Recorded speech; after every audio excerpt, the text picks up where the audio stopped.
It is Monday night, 7:30 p.m. The full moon's about an hour later. I can already see it back behind the tree, fortunately, that is ascending from.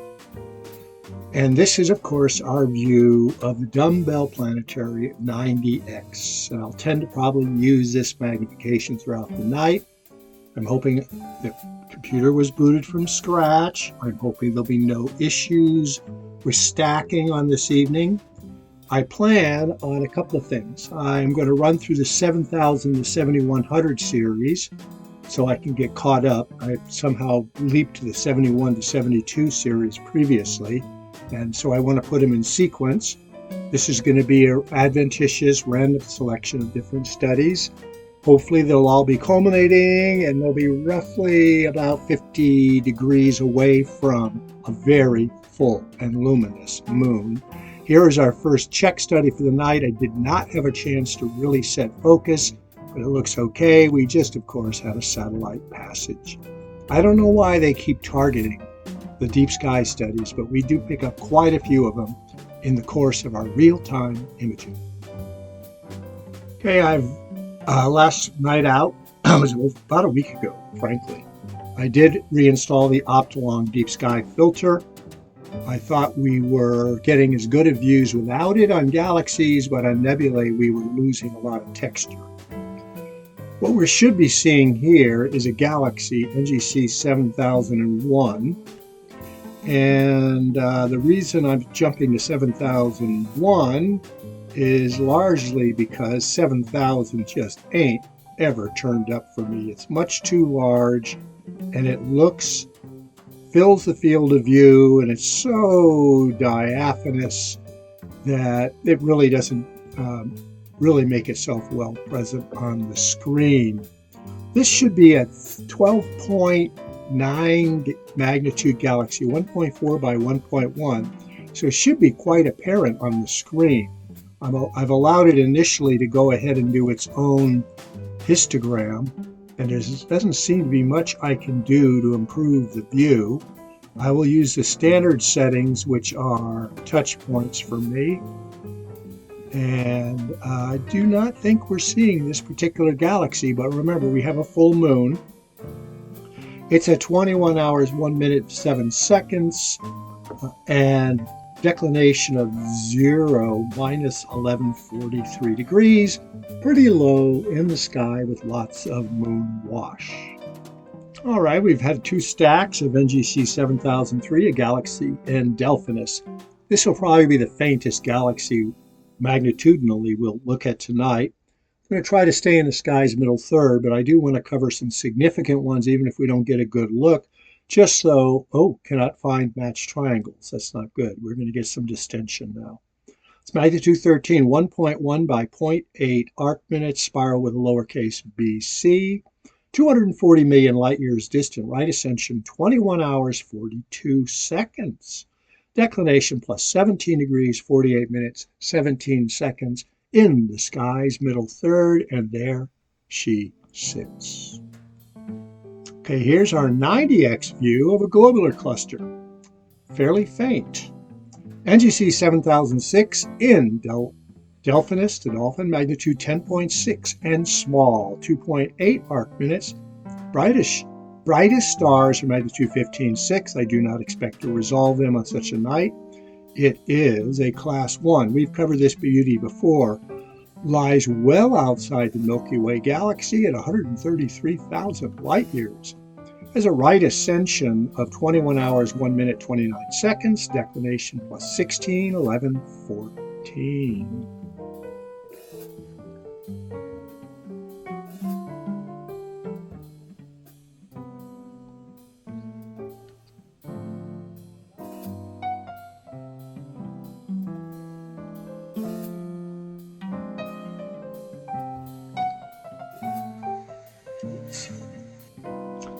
Well, on a night like this, we probably shouldn't go after planetary nebula. If it's located anywhere, it's right about here. Smallish is magnitude 8.3, so quite bright. 28 by 23 arc seconds. Magnitude 12.9, 4,300 light years away. Right ascension 21, that's the central star, 12.9. 4,300 light years, right ascension 21 hours, 4 minutes, 10 seconds, and a declination also south of minus 1121.49. Ooh, this is a nice view. Maybe I should set up the histogram a little bit to brighten things up. We're further north now. NGC7013, a galaxy in Cygnus, magnitude 11.3. Let's go back to our 90x standard I want to have for this evening, and here's our galaxy. 4.5 by 1.4 arc minutes. I think that's fairly large for a magnitude 11. 35 million light years distant, explains why. Going to be fairly small, maybe 30,000 light years in diameter. Right ascension 21 hours, 3 minutes, 33 seconds, with a declination of plus 29.53.49. Okay, here we have a galaxy in Aquarius, the horse. Magnitude 12.5, 1.8 by 1.6 arc minute, pretty face on. Spiral with a lowercase bc, don't expect it to have a very bright core, should just kind of bleed off into the distance, although the core is visible.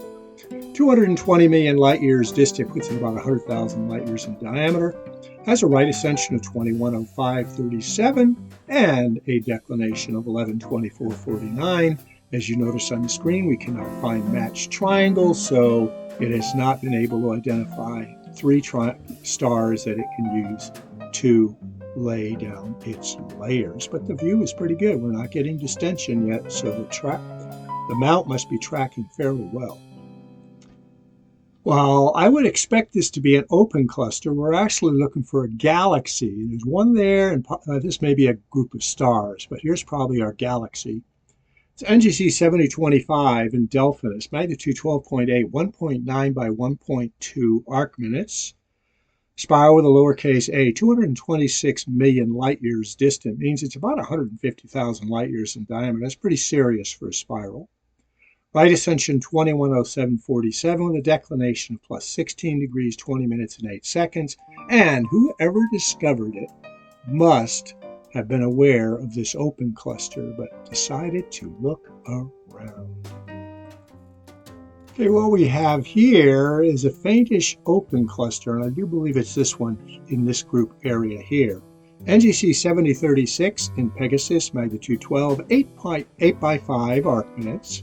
Well, I just went to 90x, so this should be roughly maybe 20 arc minutes across.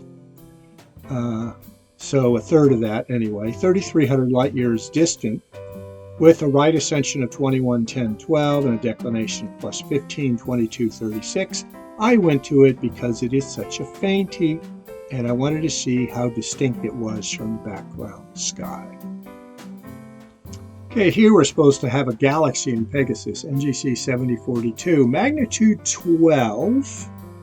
2 by 1.8 arc minutes, about the right size from magnitude 12. I believe it's right there. Spiral with a lowercase b. 231 million light years distant, means it's probably about 170 to 180,000 light years in diameter. Pretty large, larger than a Great Andromeda Galaxy, and certainly much larger than ours, which is roughly about 90,000 light years in diameter. Has a right ascension of 21 hours, 13 minutes, 45 seconds, and a declination of plus 1334.29. It's right on the fringes of getting moon washed if I look up in the sky towards where the end of the telescope is peering. Okay, here's our chance to figure out what the heck we're looking for here. Cannot find matched triangles. But it's got a nice background sky anyway. This is supposed to be an open cluster in Cygnus, 5 by 2 arc minutes, so fairly small. Let's push it up to the 90x field. Probably be in this location up here. It's got no specificity to it except it's 3,800 light years distant. It's got a right ascension of 2115.08, a declination about as far north as I can get without blocking the aperture a little bit, plus 36 degrees, 10 minutes, 30 seconds. You might want to go to the skylive.com and have a look at it and see if you can't figure out where this open cluster is to be. Look at this. There's a lot of really faint stars right about there, but everything's been turning up here, but you never know with right ascension declination. being perfectly accurate. I would say this is probably our open cluster here. And I would say that its brightest stars are probably no better than magnitude 14 to 15 because of the moon wash. So, hey, let's assume they're about magnitude 15. That's pretty much the limit, although I can get to magnitude 18 stars pretty well on a very good night here in backyard John Day. All right, here we have a galaxy in Vulpecula the Fox. I believe it's right there. NGC7052, magnitude 12.4, 2.5 by 1.5 arc minute, and it is an elliptical, although we're getting a little distension in the stars and the focus may be a little bit off with temperature changes and the fact that I really didn't take the time to focus it this evening, given that looming moon that was pressing me. Right ascension 21 hours, 18 minutes, 33 seconds, and a declination of plus 26, 26, 49. But we do have our view in the sky's middle third, where the moon wash has yet to really overwhelm everything. Zooming in to 90X, and this is probably our get study. This is one that I was going to put for the limit tonight, magnitude 13, NGC 7053 and Pegasus, 1.4 by 1.3 arc minute, compact, 213 million light years distant, puts it about, let's call it 70,000 light years in diameter. Right ascension 212107 with a declination of plus 23 degrees, 5 minutes and 5 seconds. And you can tell because the background sky looks pretty deep and dark, although those stars,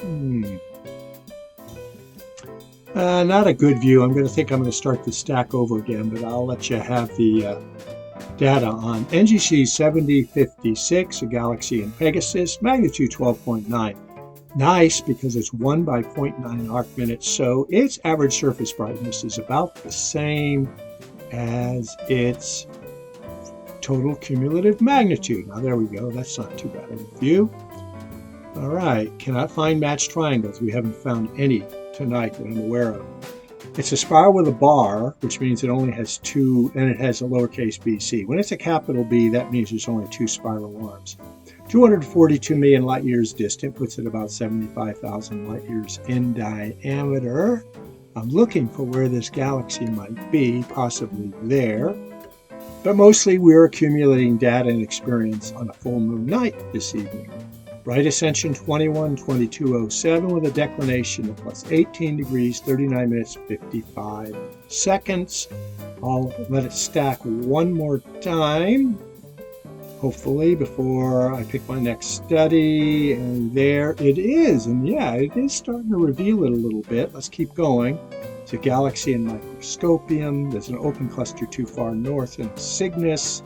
There's an open cluster at plus 36 degrees. That's at the limits. We might go and have a look at that because we hadn't had too many views of open clusters this evening. Well, it has a few trails across it, but it's pretty well defined. This is an open cluster in Cygnus, as mentioned. Magnitude 7, so it's not too many stars. It's a class 3 too, meaning it's not easy. Class 3 Roman numerals means it's not easily distinguished from the background, but I think it is.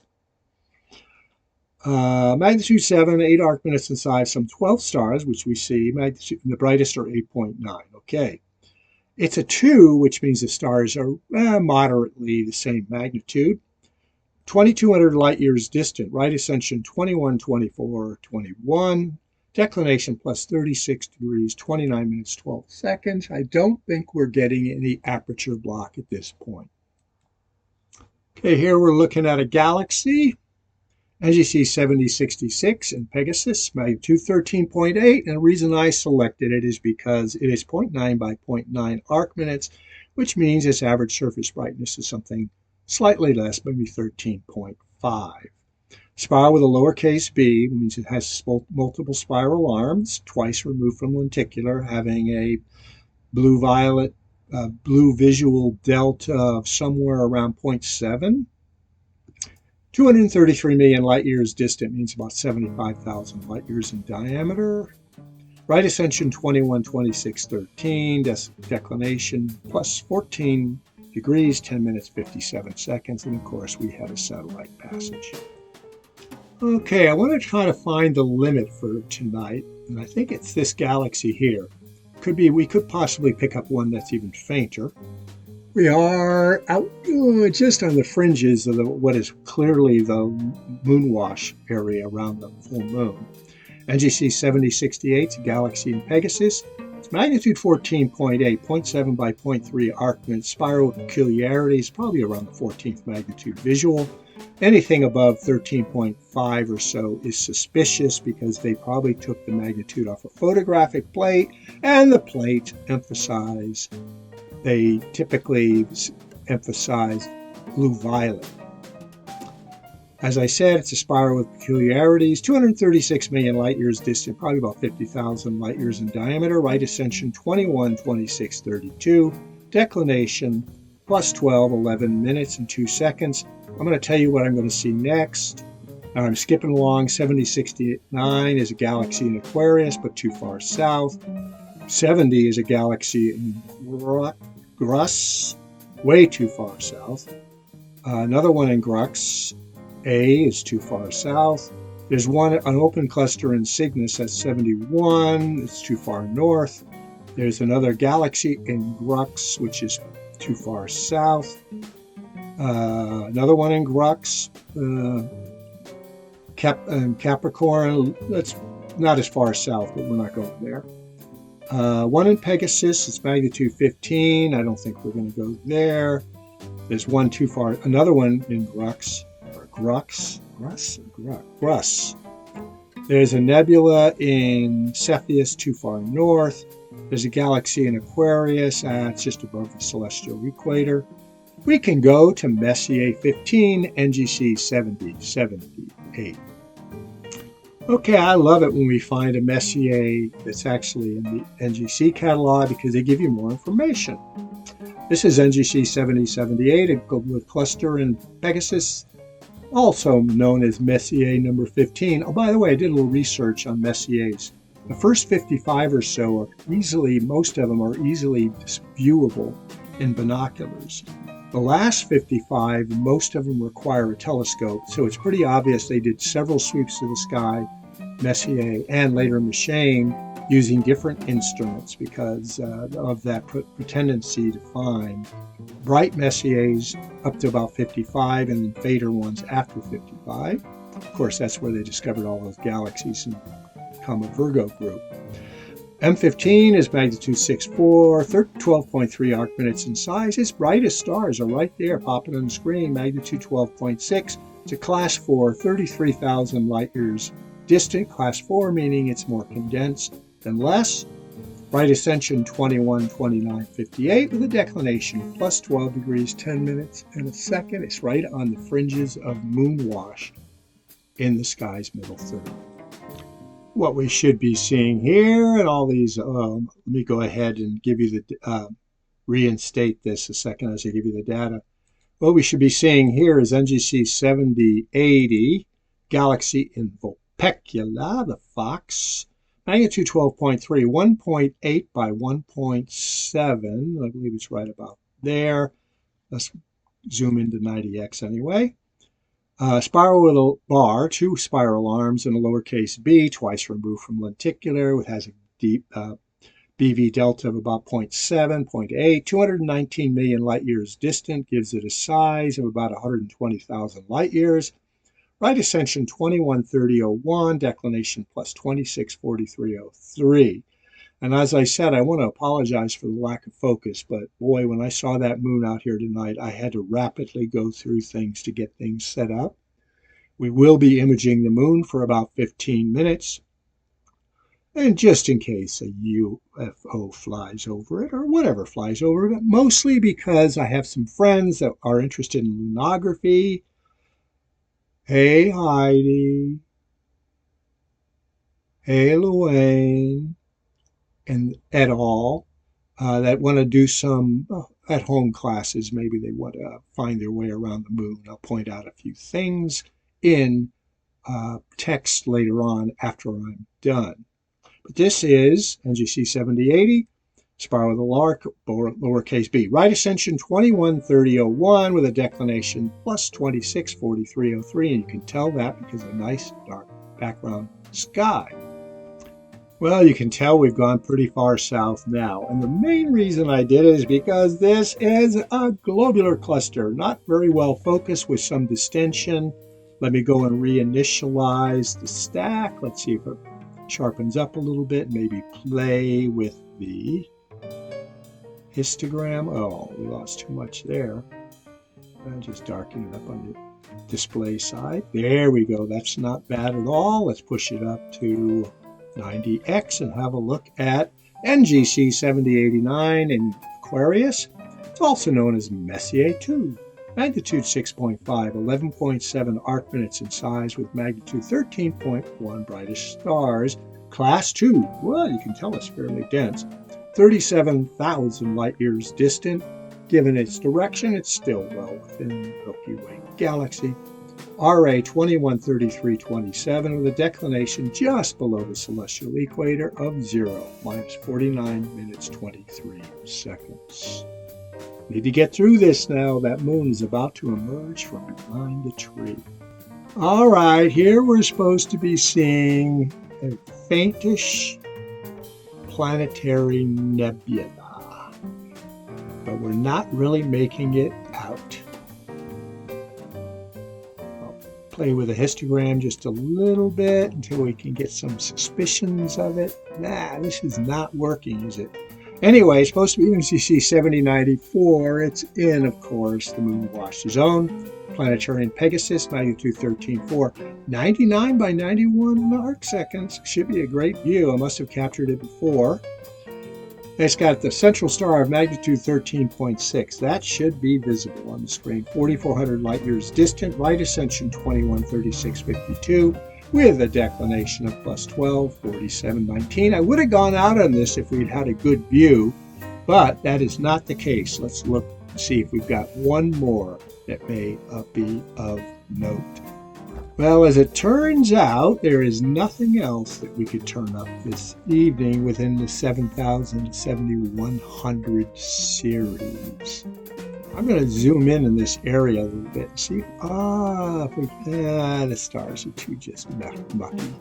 Sorry about that, focus. I did have to get out here and work quickly, and I started 1 hour after sunset, so didn't even wait for sky dark. It was already getting too bright out here with that moon. We are now almost 23 minutes in this video. At least we've had a chance to tour. I wish I could have gone out on something more fetching to the eye. But with that, I shall say, Carpe Noctem.